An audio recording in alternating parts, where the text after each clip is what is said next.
Greetings everyone. Welcome back to this channel where every day there is a reading from the Jamaican New Testament.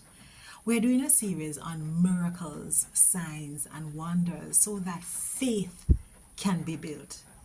And if you are enjoying the series and you know of others who would love to listen and have their faith being built as well, share the link with them.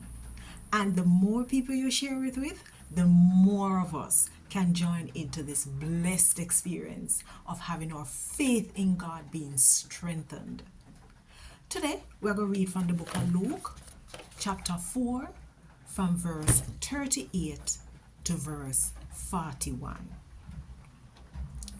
When Jesus left the Jew them church and go to Simon yard, Simon mother-in-law did have high fever, so them asked Jesus for help her.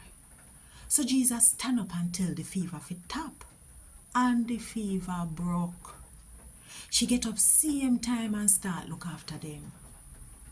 When the sun did go down, the people them were have smaddy were sick, carry them come at Jesus.